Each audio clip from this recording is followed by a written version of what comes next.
Now,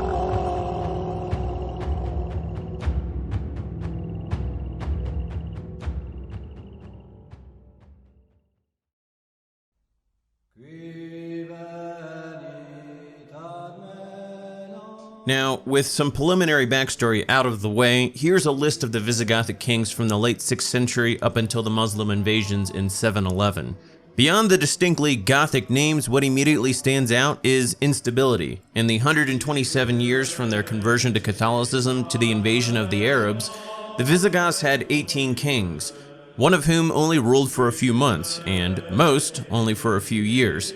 One can easily imagine that Spain was full of rival factions, that it was steeped in complex politics, and that every action a person of any importance took was essentially a chess move.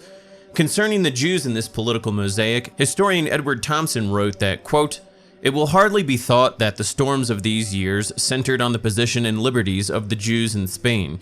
It is safest to think that the conspiracies were the outcome of the rival ambitions of different Gothic noblemen," unquote. However, in response to this, Bernard Bachrach wrote, quote, "Yet it seems reasonable to hypothesize that the Jews, as a formidable faction on the Visigothic scene, were supporters of Swintilla and Kindeswint, and were opposed to Sisebut, Sisinand, Quintilla, and Tulga.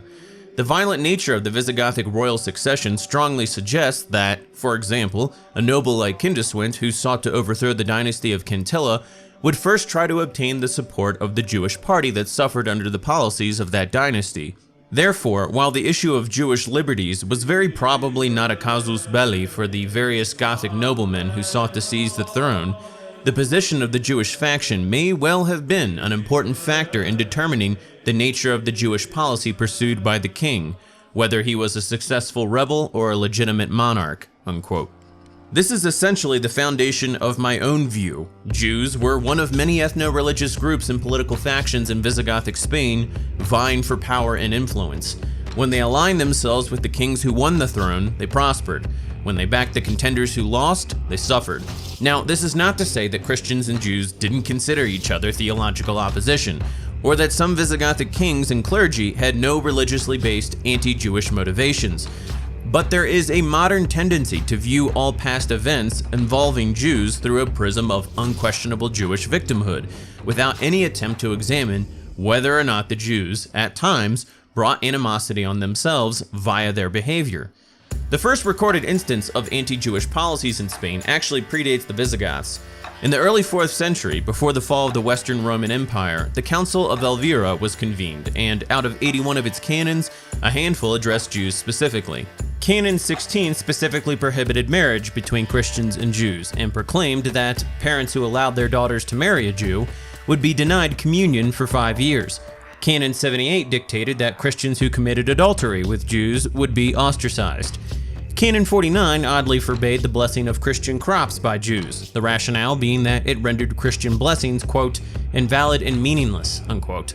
And Canon 50 forbade the sharing of meals between Christians and Jews. Concerning pagans, however, the council was even harsher. Canon 17 dictated that parents who allowed their daughters to marry pagans would be denied communion even at death. In Canons 2 through 4, the council attempted to regulate the behavior of baptized pagan priests. In the interest of time, however, I'll only read Canon 4, which states that, quote, Flemens who have been catechumens for 3 years and who have abstained from sacrifices may be baptized, unquote. It should be stressed here that the Jews were not the most persecuted religious group, the pagans were, and more importantly, the Jews themselves had already established cultural and legal precedent virtually identical to these canons. See the laws of Bishu Yisrael, whereby Jews were forbidden to eat with Gentiles lest they intermarry. In chapter 7 of Deuteronomy, God tells the Jews while referring to Gentiles that, quote, do not intermarry with them, do not give your daughters to their sons or take their daughters for your sons, for they will turn your children away from following me to serve other gods, and the Lord's anger will burn against you and will quickly destroy you. This is what you are to do to them. Break down their altars, smash their sacred stones, cut down their Asherah poles, and burn their idols in the fire. For you are a people holy to the Lord your God. The Lord your God has chosen you out of all the peoples on the face of the earth to be his people, his treasured possession, unquote. The thing that makes Judaism dangerous to everybody to every race, to every nation, to every idea, is that we smash things that aren't true.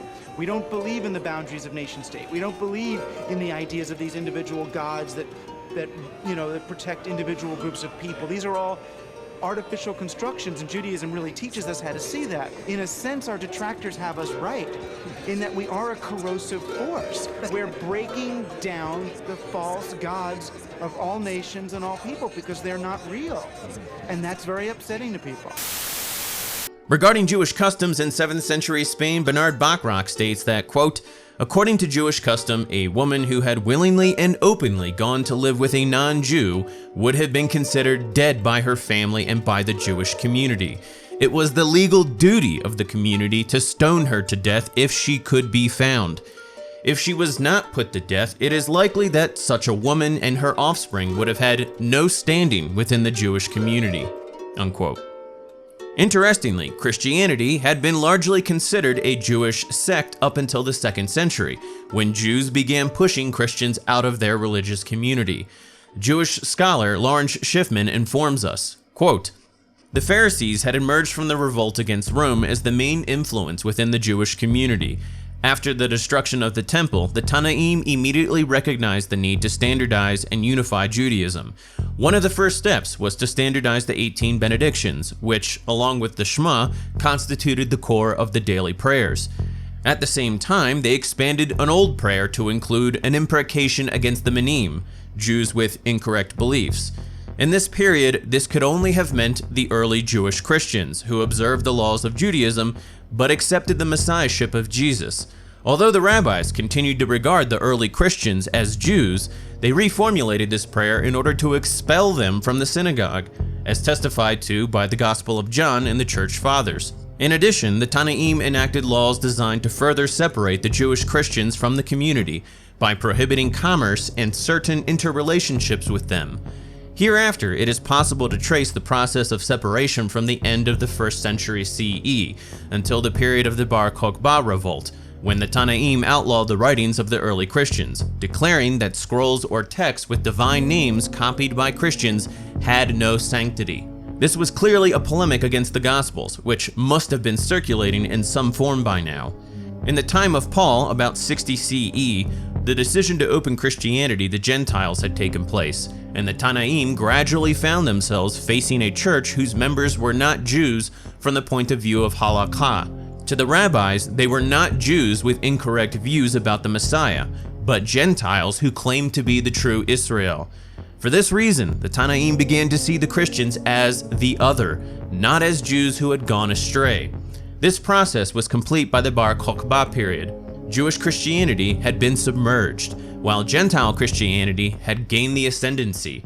Since it was now virtually the only form of Christianity the rabbis encountered, they termed the Christians Notzerim, regarding them as a completely separate and alien religious group, unquote. Returning to Visigothic Spain, a commonly held belief is that Recared's conversion to Catholicism was marked by a general departure from otherwise amicable relations with Jews. In 589, he made Catholicism the official religion at the Third Council of Toledo. In Canon 14, the council proclaimed that, quote, on the council's proposal, our most glorious Lord ordered that it should be entered in the canons that Jews should not be allowed to have Christian wives or concubines, nor to purchase a Christian slave for their own use. Yet if any sons were born in such a marriage, they must be taken to be baptized. It is necessary that they should not act in any public office that would provide them with the opportunity to inflict punishment on Christians. Indeed, if any Christians have been defiled by them in the Jewish rite, or have been even circumcised, they should return to liberty and the Christian religion with no repayment of their price, unquote. Consider that the presence of laws is often taken as an indicator of overall social trends. Indeed, these anti-Jewish laws are the only evidence historians have that the Jews were oppressed by the Visigoths. But viewing laws as evidence of social trends cuts both ways. The laws barring Jews from positions of authority wherein they were able to punish Christians may have been enacted because Jews were in fact using positions of authority to punish Christians. Moreover, it is astonishing that laws prohibiting the Jewish ownership of Christian slaves have ever been considered an injustice by anyone, and yet they frequently are. Andrew Scharf wrote concerning such laws in Christian Byzantium that, quote, The Jews were not allowed to own Christian slaves. This disability was also punitive. Slavery, as we have seen, was important to the economy, and there was no disapproval of Christian slavery as such." Unquote. In this day and age, many people might be hoodwinked by this rationale until one realizes it can be used to justify the Atlantic slave trade. It is well known that Africans had been enslaving fellow Africans, and slavery was an important part of the economy. Yet it seems absurd that these facts alone should have entitled Europeans to African slaves. Had the Africans prohibited the sale of their fellow Africans to outsiders, surely no one today would consider it to have been a punitive measure. Several things must also be stressed here concerning Recared's quote-unquote forced baptisms of quote-unquote Jewish children. According to Jewish law and custom, only children born to a Jewish mother would have been considered Jewish at birth. Thus, children born to a Christian woman and a Jewish man were not considered Jewish by the community, then or now, unless they underwent the rites of conversion. Regarding conversion and how converts were generally received, Bernard Bachrach comments in his bibliography on the matter while addressing the framers of Canon 14 at the Third Council of Toledo. Quote, "The idea of mixed marriages, so common today, i.e. a marriage of a Jew to a non-Jew, is inconceivable in early medieval Jewish law. Jews could marry converts to Judaism, though the latter were often discriminated against." Unquote.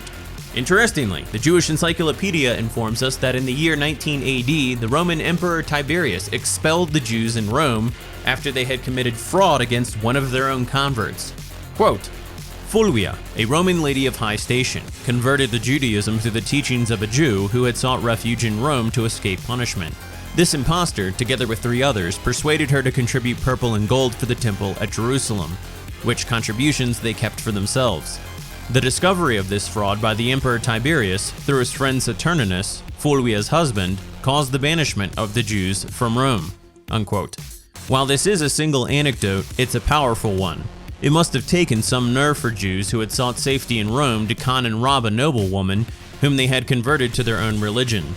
Surely that reflects something of a general attitude of resentment, both to Romans and to converts. Converts aside though, as Bernard Bachrach highlights, the illegitimate offspring of Jewish women and Christian men presented a, quote, slightly more ambiguous situation. He states that since the Jewish community in Spain ostracized their women who had relations with non-Jewish men, quote, "it seems reasonable to assume that problems arising from the baptism of the illegitimate offspring of the Jewish concubines of Christian men were not of central importance to Judeo-Christian relations during the reign of King Recared. Recared seems to have done no more in his legislation than accept the laws of his Arian predecessors, who are generally regarded as having been tolerant. The charge that he initiated a policy of persecution and forced conversion cannot be sustained." Unquote. Indeed, in Deuteronomy 23:2, the Jews are instructed that, quote, "those born of an illicit union shall not be admitted to the assembly of the Lord. Even to the 10th generation, none of their descendants shall be admitted to the assembly of the Lord." Unquote. This is reaffirmed within the Talmud, for example in Yevamot 76b, although Yevamot makes an exception for women of certain non-Jewish tribes. The general term for a child born to an illicit union in Judaism was mamzer, and this is the term used in the original Hebrew of Deuteronomy 23:2. This is described by several sources as a child born of a Jewish father and a heathen mother, or vice versa. Actually, all things considered, Recared's legislation might be seen as fairly inclusive, since it seems likely that the Jewish community would have rejected all the children born of mixed marriages. Whatever the case, it is quite curious that the Jews had laws that directly corresponded to those of the Third Council, and yet no one has ever dared call those laws anti-Christian. While forced conversions did take place under King Sisebut, Recaswent, Erwig, and Egeka, concerning the notion that Recared was harsher on Jews than his predecessors, Bernard Bachrach makes a case that, if anything, he was actually more lenient. Quote, "Among the laws promulgated in 506 by Alaric II for his subjects was one decreeing the death penalty for Jews convicted of converting, or of attempting to convert, Christians to Judaism. Recared and his laws eliminated the death penalty for these offenses. When the Provincial Synod of Narbonne in 589 passed a host of acts severely injurious to Jews, including a prohibition against the performance of certain religious services, Recared refused to approve the acts, In 597, Pope Gregory I wrote Recared to call his attention to the fact that Jews at Narbonne, contrary to law, were dealing in Christian slaves, and that royal officials were doing nothing about it. Recared ignored the Pope's request that the trade be halted. Most important, Recared refused to enforce existing laws that in any way disadvantaged the Jews in his kingdom, unquote.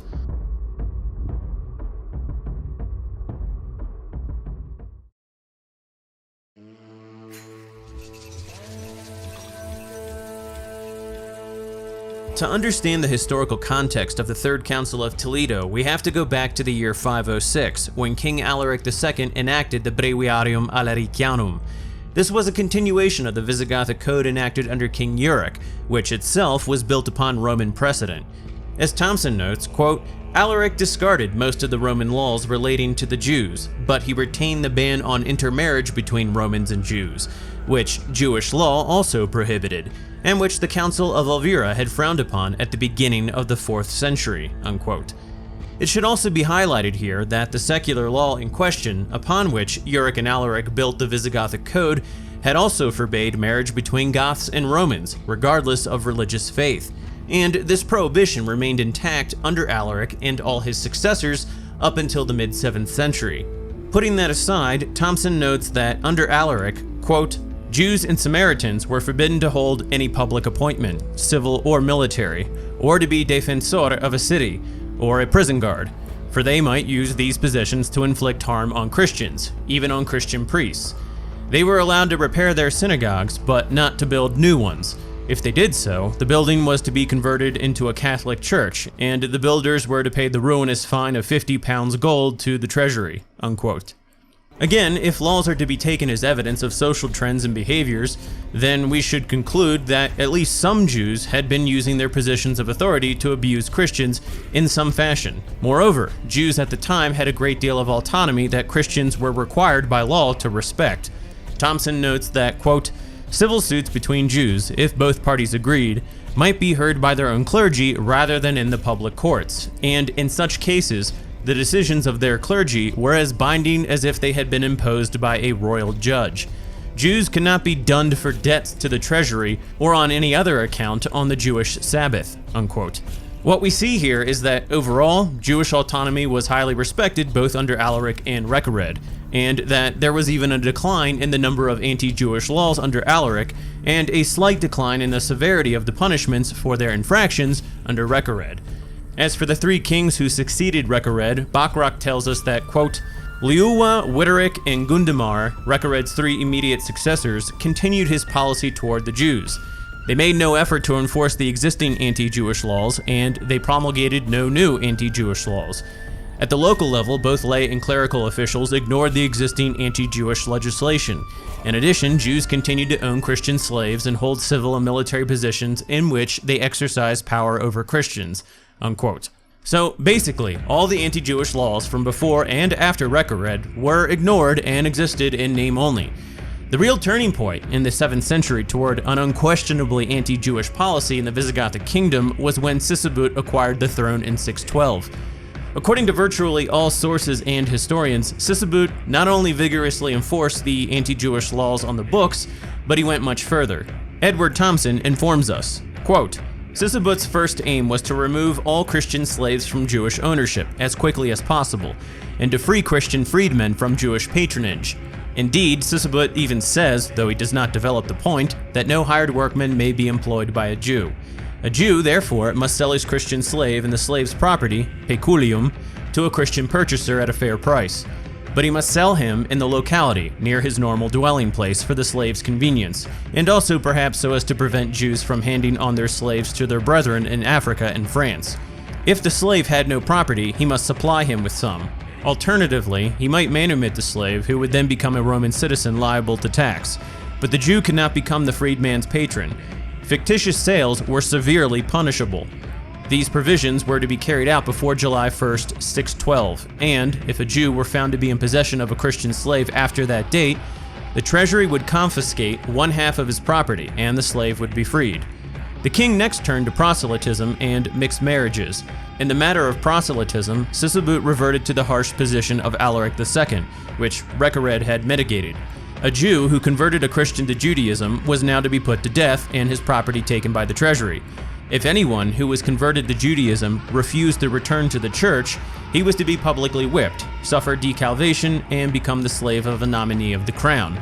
In the case of mixed marriages, which were illegal, if the Jewish partner refused to join the Catholic Church, he or she must go into exile for life. But if such persons turned Catholic and were baptized, they were allowed to keep all their property, including their slaves. Slaves born of the marriage of Christian and Jew were Christians, whether they liked it or not. This part of the law, too, was to be put into effect before July 1st of the current year. The king ended his law by calling down a fearful curse on any ruler who should fail to enforce it in the future, and his curse was remembered with lively fear by King Erwig some 70 years later. Sisebut observes that the law was enacted with all the Palatine officium, but makes no mention of the bishops." Unquote.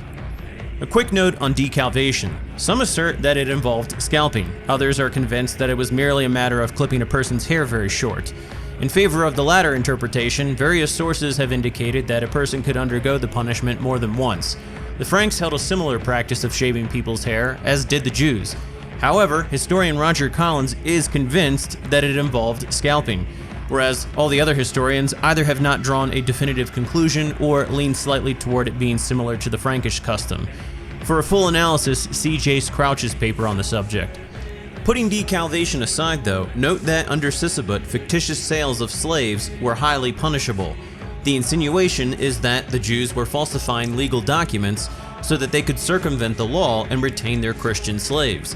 Regarding forced conversions, Solomon Katz tells us that in 613, Sisebut, quote, ordered that all the Jews must either quit his realms forever or become Christians, unquote. As evidence, Katz cites a few sources. The most detailed, but also the most far removed, is that of Solomon ibn Berga, a Jewish historian of the 16th century, who, according to Katz, claimed that, quote, the Jews, assembled with tears and groans in the court of the palace, obtained an audience and held a theological debate with the king, but to no avail, unquote. The work cited is called the Shevet Yehuda, or Scepter of Judah. While it's often regarded as a highly valuable text, it's also been widely criticized as an inaccurate historical source. Katz even notes in his own bibliography that Berga committed, quote, an anachronism and fixed the reign of Sisebut in the year 800, unquote. Unfortunately, the Shevet Yehuda is currently beyond my reach. But here's what scholar Rebecca Rist had to say about it. Quote, the Shevet Yehuda often deliberately veils original and daring views by embedding them in fictitious dialogues, interwoven between real historical accounts of past persecutions. This serves to produce a complex mixture of history and fiction, while its satiric nature makes it problematical to untangle real opinions from intentional ambiguities, unquote. Another source Katz cites is Isidore Seville, a prominent and contemporary 7th century bishop in the region, who wrote the following on the matter. Quote, at the beginning of his reign, Sisebut forced the Jews into the Christian faith, indeed acting with zeal, but not according to knowledge. For he compelled by force those who should have been called to the faith through reason. But as it is written, whether through chance or truth, Christ is to be proclaimed. Sisebut was nonetheless eloquent in speech, informed in his opinions, and imbued with no little knowledge of letters, unquote.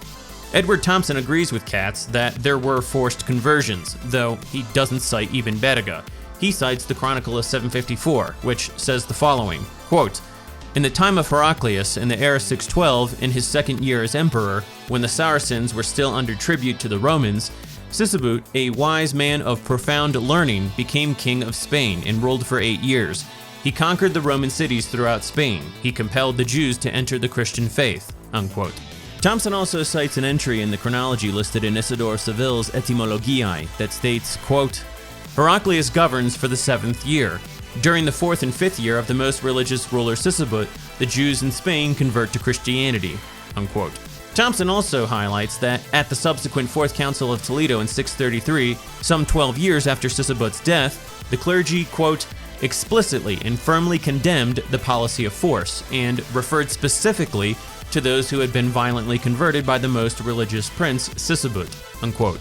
Here's the pertinent Canon 57 translated by scholar Amnon Linder, quote, on the Jews, however, thus did the Holy Synod order that no one should henceforth be forced to believe. God hath mercy on whom he will, and whom he will he hardeneth. Such men should not be saved unwillingly, but willingly, in order that the procedure of justice should be complete. For just as man perished obedient to the serpent out of his own free will, so will any man be saved, when called by the divine grace, by believing and in converting his own mind. They should be persuaded to convert, therefore of their own free choice, rather than forced by violence. Those, however, who were formerly forced to come to Christianity, as was done in the days of the most religious Prince Sisebut, since it is clear that they have been associated in the divine sacraments, received the grace of baptism, were anointed with chrism, and partook of the body and blood of the Lord, it is proper that they should be forced to keep the faith even though they had undertaken it under duress, lest the name of the Lord be blasphemed and the faith they had undertaken be treated as vile and contemptible." Unquote. The line that Linder translates as "rather than forced by violence" could easily be translated as "rather than by impelling or instigating them." In fact, the English verb to impel is derived from the Latin word impello, which is the word used in the original text. The Latin word holds both literal and figurative connotations, and Linder's translation of it to refer to violence conjures up very specific images that may be unwarranted. While Thompson agrees with Linder's translation, he also tells us that, quote, "no details are known about these forcible conversions," unquote, and moreover, that they were made, quote, "without the enactment of a law and without the authority of any church council," unquote. Indeed, there is no contemporary document, secular or ecclesiastic, of any order given by Sisebut that compelled the Jews to either convert or leave the realm, as Solomon Katz phrased it. The best primary sources are the aforementioned minutes and canons from the Fourth Council of Toledo, and they never make clear what these conversions entailed or how they were carried out. An additional source that Katz cites later on is Samuel Uske, a converso Jew living in Portugal during the 16th century. Again, I don't have access to the original text, but Katz claims that, quote, "Uske says that Sisebut first gave the Jews the choice between baptism and death, but later permitted them to leave the country if they preferred. Uske himself depends upon earlier sources which are no longer extant," unquote. While I truly do consider it plausible that Uske's account may have been derived from an accurate source, I also see it as entirely possible that 16th century Jews, writing during the Reconquista and the Inquisition, might have easily filled in the gaps of the historical record in order to render it more colorful and dramatic. It should also be noted here that in 653, King Requeswint said the following in the Visigothic Code before enacting some of the harshest anti-Jewish legislation to date.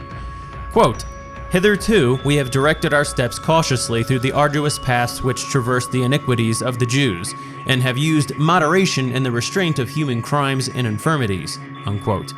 It seems odd that Requeswint would have uttered this if the conversions under Sisebut had been of a particularly violent nature.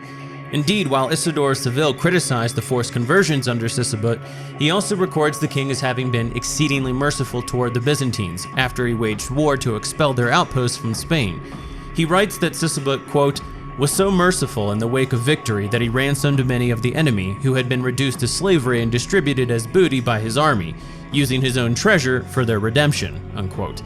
The Chronicle of Fredegar also claims that Sisebut was appalled by the massacre of Byzantine soldiers by his own troops and cried out, "Alas, that there should be such bloodshed in my time."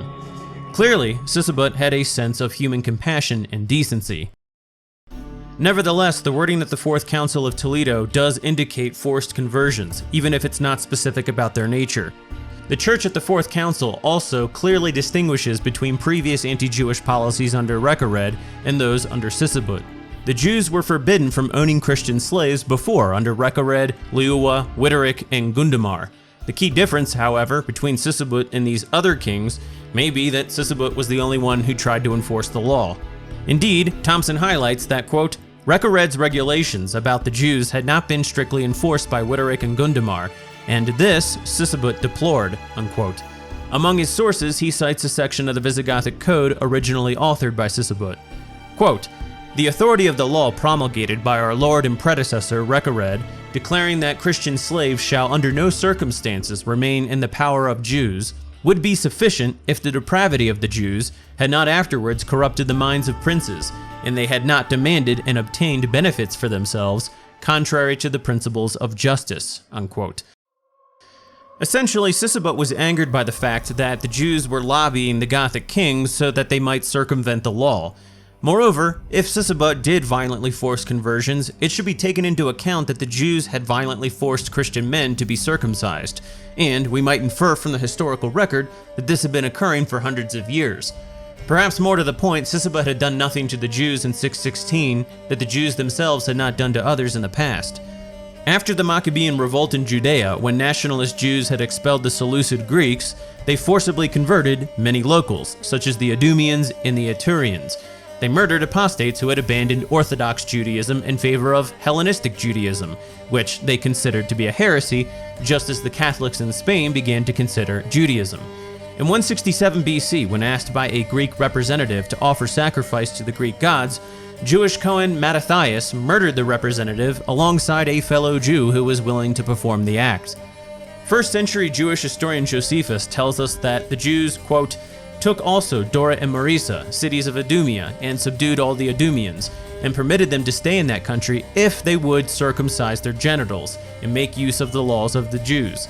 And they were so desirous of living in the country of their forefathers that they submitted to the use of circumcision and of the rest of the Jewish ways of living, unquote. As to why Jews forced conversions, the website My Jewish Learning highlights the potential political motive. Quote, first of all, historically, there's been a significant connection between proselytizing and politics. New groups come to power and coerce the local people to join their religion. Among many other advantages, converting conquered lands to your religion makes them easier to govern. This accounts for much of the spread of Christianity and Islam. Historically, Jews have not had this kind of power, though there is one known case in which Jews did in fact force Gentiles to convert. A group called the Idumeans was forcibly converted by second-generation Maccabees. However, in his book, Galilee, History, Politics, People, Richard A. Horsley wrote that the Idumeans' conversion was not especially effective, and it doesn't appear that the policy of forced conversions was popular with other Jewish zealots of the time, unquote.